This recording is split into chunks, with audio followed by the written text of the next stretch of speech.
Dear students, आज हम new chapter start कर रहे हैं, that is private placement offer of securities, जिसका हम फर्स्ट पार्ट डिस्कस कर रहे हैं। जैसा कि नाम से पता चल रहा है कि यहाँ पे सिक्योरिटीज़ को प्राइवेटली प्लेस किया जाएगा, यानी कि एक सेलेक्टेड ग्रुप ऑफ पर्सन, जिसको प्राइवेट ग्रुप हम कह सकते हैं, कहा नहीं गया है लेकिन कह सकते हैं, उसको ही अलॉट की जाएंगी सिक्योरिटी। तो सबसे पहले हम जो मीनिंग है प्राइवेट प्लेसमेंट का वो डिस्कस करते हैं। Private placement means any offer of securities और invitation to subscribe for security to a selected group of person by a company through the personal offer letters. Personal offer letters के द्वारा किसी भी selected groups को security को subscribe कराने के लिए कोई भी कंपनी जो क्रिया करती है उसे हम कहते हैं प्राइवेट प्लेसमेंट। प्राइवेट प्लेसमेंट में ध्यान देने वाली बात यह है कि ये जनरल पब्लिक के लिए नहीं है, एक सेलेक्टेड ग्रुप ऑफ पर्सन्स के लिए है, और जिनको कि पर्सनल ऑफ़र लेटर्स भेजे जाएंगे। उनको व्यक्तिगत रूप से लेटर भेजे जाएंगे कि यदि आप इंटरेस्टेड हैं तो आप सब्सक्राइब कर सकते हैं। इनसे रिलेटेड जो प्रोविज़न है वो डिस्कस करते हैं।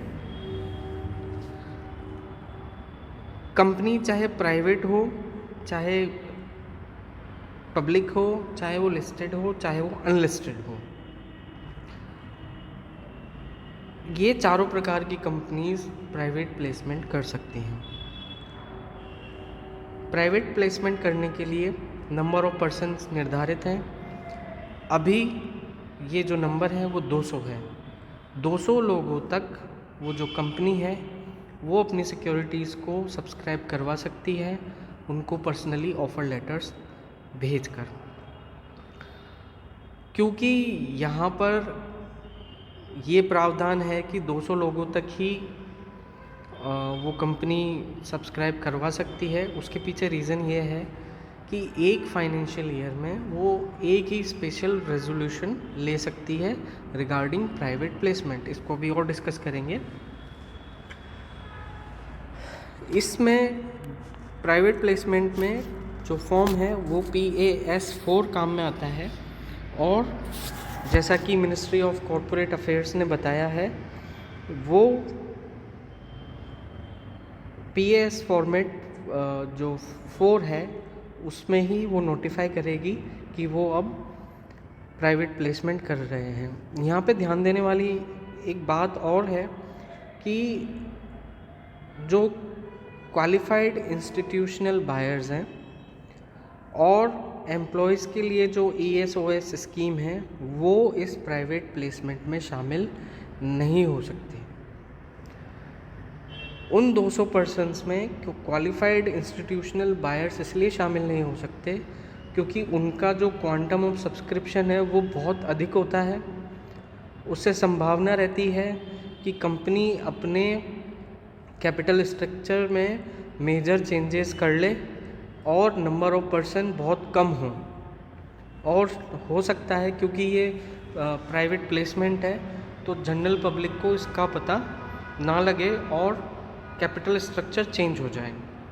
तो क्वालिफाइड जो इंस्टीट्यूशनल बायर्स हैं वो कौन लोग हो सकते हैं? वो इंस्टीट्यूशंस हो सकते हैं, म्यूचुअल फंड हो सकते हैं, वेंचर कैपिटल फंड हो सकते हैं, कोई पब्लिक फाइनेंशियल इंस्टीट्यूशंस हो सकते हैं, कोई स्केड्यूल्ड कॉमर्शियल बैंक हो सकते हैं, कोई स्टेट इंडस्ट्रियल डेवलपमेंट कॉरपोरेशन हो सकते हैं, मल्टीलेटरल और बाइलेटरल डेवलपमेंट फाइनेंशियल इंस्टीट्यूशन हो सकते हैं, वो कोई प्रोविडेंट फंड हो सकते हैं जिनका मिनिमम कॉर्पस 25 करोड़ का हो, और कोई पेंशन फंड हो सकते हैं जिनका भी मिनिमम कॉर्पस है वो 25 करोड़ का हो, कोई नेशनल इन्वेस्टमेंट स्कीम हो सकती है, गवर्नमेंट फंड हो सकता है गवर्नमेंट ऑफ इंडिया का, और कोई इंश्योरेंस इंस्टीट्यूशन या फंड हो सकता है।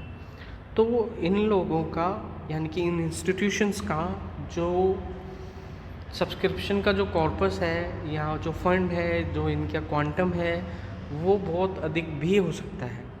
तो नंबर ऑफ पर्सन तो 200 से अधिक हो नहीं सकते, लेकिन ये लोग मेजर चेंजेस कैपिटल स्ट्रक्चर में करवा सकते हैं या कर सकते हैं, इसलिए इन लोगों को प्राइवेट प्लेसमेंट से बाहर रखा गया है। अब जब जो कंपनी प्राइवेट प्लेसमेंट कर रही है वो PAS 4 जो फॉर्मेट है उसमें नोटिफाई कर रही है, और यहाँ पर कुछ स्पेसिफिक कंडीशंस हैं। वो कंडीशन इस प्रकार से हैं कि यदि कंपनी पहले से एग्जिस्टेड है और उसके पहले से ही शेयर होल्डर्स हैं, तो एक स्पेशल रेजोल्यूशन प्राइवेट प्लेसमेंट के लिए उन शेयर होल्डर से अप्रूव्ड होना चाहिए, उनसे कंसेंट ली हुई होनी चाहिए, और special resolution regarding private placement एक फाइनेंशियल ईयर में केवल एक ही बार लिया जा सकता है। ये कंडीशन यहाँ पे इसलिए इम्पोज की गई है कि कहीं ऐसा ना हो कि कंपनी बार बार स्पेशल रेजोल्यूशन लेकर उनको मिसलीडिंग वे में अप्रूव करवा कर वो 200 के टुकड़ों में 1000 लोगों को या और भी अधिक लोगों को प्राइवेट प्लेसमेंट इशू कर दें। यहाँ पर कुछ एक्सेप्शंस हैं, पर यहाँ पे आवश्यकता नहीं है एक्सेप्शंस की।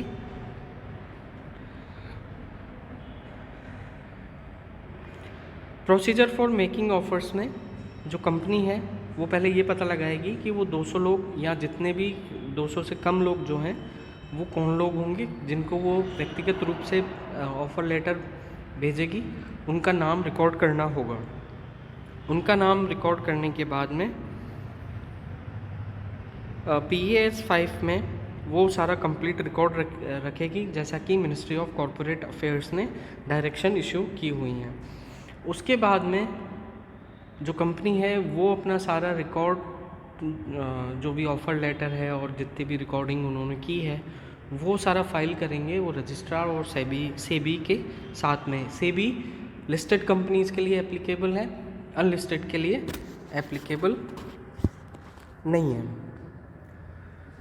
अब यहाँ पर बात आती है पब्लिसिटी और मार्केटिंग की। क्योंकि ये जनरल पब्लिक ऑफ़र नहीं है, इसलिए इसकी किसी भी प्रकार की पब्लिसिटी और मार्केटिंग की ज़रूरत नहीं है। कंपनी को पता है कि उनको किन लोगों को प्राइवेट प्लेसमेंट के लिए आमंत्रित करना है, वो उन्हीं लोगों को आमंत्रित करेंगे।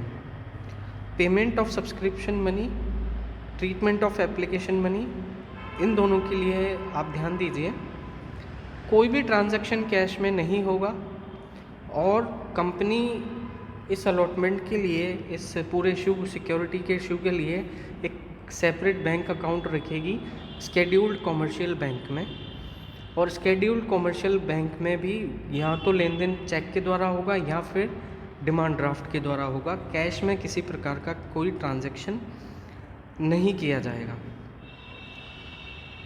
टाइम पीरियड ऑफ अलॉटमेंट 60 दिन के अंदर अंदर एप्लीकेशन मनी के रिसीव होने के 60 दिन के अंदर अंदर उनको सारा अलॉटमेंट करना है।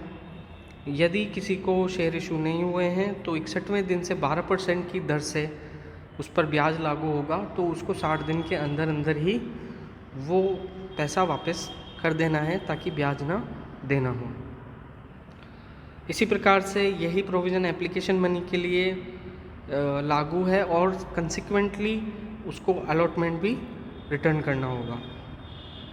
यदि किसी प्रकार का कॉन्ट्रावेंशन होता है, गाइडलाइंस को वो बाईपास करते हैं या नहीं मानते हैं, तो उसके लिए